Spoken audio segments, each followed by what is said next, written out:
पंजाबी बाग और आपकी मुलाकात करवाने वाले हैं राजा रामचंद्र के वंशज, जो कि एक अकाट्य सत्य है, एक अटल सत्य है, जिसे इन्होंने सुप्रीम कोर्ट के सामने तथ्यों के साथ साबित किया और इनकी याचिका स्वीकारी गई, जिससे ये प्रमाणित होता है कि ये राजा रामचंद्र के वंशज हैं। इनको सम्मानित करने के लिए अब तक राष्ट्रीय नहीं बल्कि अंतरराष्ट्रीय स्तर से लोग यहाँ दिल्ली पहुंचे और इनका सम्मान किया। कॉन्स्टिट्यूशन क्लब में वीर योद्धाओं सहित क्षत्रियों के बड़े बड़े योद्धा वहां पर आए और इनके सम्मान में महाआरती की गई। और आज जो है देश के विभिन्न राज्यों से जितने भी क्षत्रिय वंशज हैं और जो लोग ये मानते हैं, उनके घर में राजा रामचंद्र जी के फोटो के साथ साथ में राजा राजेंद्र सिंह जी की भी जो है फोटो की पूजाएं हो रही है कि इन्होंने क्षत्रियों का गौरव, इन्होंने कुल और स्वाभिमान को बरकरार रखा। जब सुप्रीम कोर्ट में पूछा जाता है कि कोई है अब भी राजा रामचंद्र का वंशज जो कि इस पृथ्वी पर ये तथ्यों के सहित प्रमाणित करे कि राजा रामचंद्र के वंशज अब भी हैं, तो राजा राजेंद्र सिंह वहां पर पहुंचे। आज जो है अखिल भारतीय अर्कवंशी क्षत्रिय महासंघ ट्रस्ट भारत के दिल्ली प्रदेश अध्यक्ष यहाँ पर आए, जिन्होंने राजा रामचंद्र जी के वंशज राजा राजेंद्र सिंह जी को प्रतिमा एवं फूल पुष्प गुच्छ के साथ में यहाँ पर सम्मानित किया। सर्वप्रथम मैं आपका स्वागत करती हूँ अपने चैनल जनता का फैसला न्यूज में। देश के विभिन्न राज्यों से लोग आ रहे हैं, अपने अपने समाज, क्षत्रिय समाज के अन्य विभिन्न समाजों के, जो कि आपको सम्मानित कैसा लग रहा है प्यार स्नेह देखकर?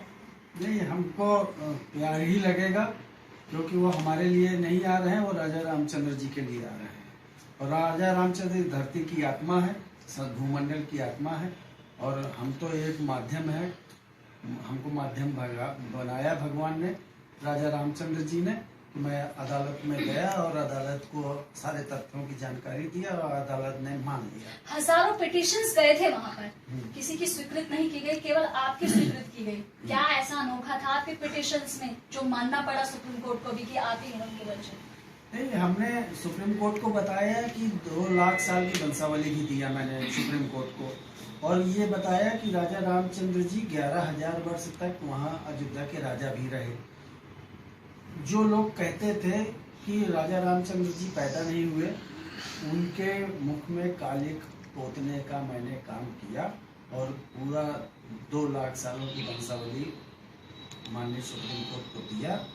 और उन्होंने सारा कुछ गहन चिंतन के बाद, देखने के बाद, और राजा रामचंद्र की स्थिति को बरकरार रखने के लिए उन्होंने मुकदमा राजा रामचंद्र के सुप्रतिष्ठित संस्था अखिल भारतीय अर्कवंशी क्षत्रिय महासंघ दिल्ली प्रदेश आए हैं आज आपको सम्मानित करने के लिए, उनके विषय में क्या कहना चाहेंगे?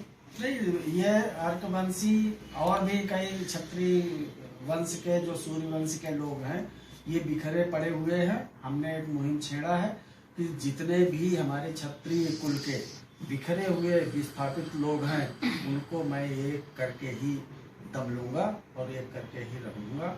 इसी पहले प्रकरण में ये लोग आए हैं, अभी और बहुत बिखरे पड़े हैं। हम उनकी भी सूची निकाल रहे हैं और एक एक करके सबको मैं क्षत्रिय समाज में, क्षत्रिय का उनको वैभवशाली वंश में सबको सम्मिलित कर। बड़ा ही अच्छा लगता है जब अपने समाज का कोई व्यक्ति आगे चढ़कर अपने कुल का गौरव बढ़ाए। ऐसा ही काम किया अखिल भारतीय अर्कवंशी क्षत्रिय महासंघ के दिल्ली प्रदेश अध्यक्ष ने। जब उन्हें पता चला कि राजा रामचंद्र के वंशज अब भी ज्वलंत है, तो उनको सम्मानित करने आए। आइए उनसे बात करते हैं, कैसा लग रहा है आज उनको। सर्वप्रथम मैं आपका स्वागत करती हूँ अपने चैनल जनता का फैसला न्यूज में। आप अपना परिचय दे दें। मैं संजय सिंह अर्कवंशी, दिल्ली प्रदेश अध्यक्ष, अखिल भारतीय अर्कवंशी क्षत्रिय महासंघ ट्रस्ट भारत का दिल्ली इकाई का प्रदेश अध्यक्ष हूँ। और दादाजी का नाम तो मैंने बहुत सुना था और मिलने का अनुभव बड़ा मौका कम मिल पा रहा था मुझे, तो मैंने फिर दादाजी से संपर्क किया और आज बहुत शुभ दिन आ गया कि मैं दादाजी का आशीर्वाद प्राप्त करने के लिए आ गया। भावुक हो रहे हैं आप? बस खुशी है मन में इतनी। बोलो राजा रामचंद्र की जय, रामचंद्र की जय। तो देख रहे हैं, बड़े ही भावुक नजरों, अपने आवाज के साथ शायद वो बोल ही नहीं पा रहे हैं। और ऐसा ज्वलंत उदाहरण जो कि राजा रामचंद्र के वंशज, आपको याद भी नहीं होगा कि अगर राजा रामचंद्र के वंशज थे लव और कुश के बाद उनका अगला वंशज कौन था। सारी पीढ़ियों को खत्म दरकिनार करके एक फिर से एक उदाहरण रचने का कार्य किया राजा रामचंद्र के वंशज राजा राजेंद्र सिंह जी ने। कुछ और युवा साथी हमारे साथ जुड़ चुके हैं। सर्वप्रथम मैं आपका स्वागत करूंगी, आप अपना परिचय दें।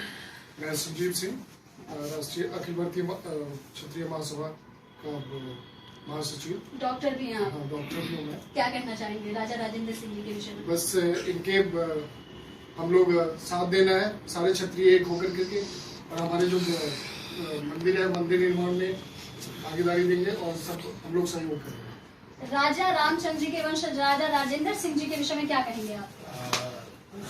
हम इनके साथ हैं और इनके साथ होकर हम रघुवंशी समाज को, क्षत्रिय समाज को जो है आगे बढ़ाएंगे और राजा रामचंद्र वंशज को जो है कायम रखना है। आप क्या कहेंगे?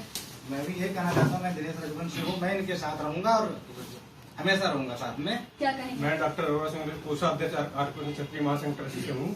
मैं तो दादाजी के पास जो भी दादाजी का हुक्म होगा पूरा आर्यवर्त क्षत्रिय समाज है उसको मानेगा। क्या कहेंगे सर? मैं राजकुमार सिंह रघुवंशी, मैं दादाजी के साथ में हूँ और हमारे आज वंशज का, हमारे पूर्वजों का जो इतिहास आज सामने आ रहा है, इससे हम लोग बहुत खुशी और बहुत मतलब वो मना रहे हैं। ठीक है, यूं ही नहीं मिलता है किसी को सम्मान, बहुत कुछ गंवाना पड़ता है। जब सुप्रीम कोर्ट द्वारा राजा रामचंद्र जी के होने का अस्तित्व पर प्रश्न चिन्ह खड़े किए जा रहे थे कि क्या वो थे या केवल ये पटकथा है, तब राजा राजेंद्र सिंह जी ने कई ऐसे ओजस्वी बयान दिए जिसमें मुझे शेषनाग से कटवाया जाए, मेरे जीते जी ही उनको जो है मंदिर बनाया जाएगा, जो कि बहुत तीव्र गति से वायरल हुए। और आज वही दिन है कि देश के विभिन्न राज्यों से जहां तक लोगों को पता चल पा रहा है, लोग एकजुट हो रहे हैं, एक मंच पर आ रहे हैं और ससम्मान राजा रामचंद्र के वंशज राजा राजेंद्र सिंह जी का सम्मान हो रहा है। Exclusive report by Kamini Jha, जनता का फैसला news channel, camera person Reena Singh के साथ। Thank you so much. राजा रामचंद्र की जय।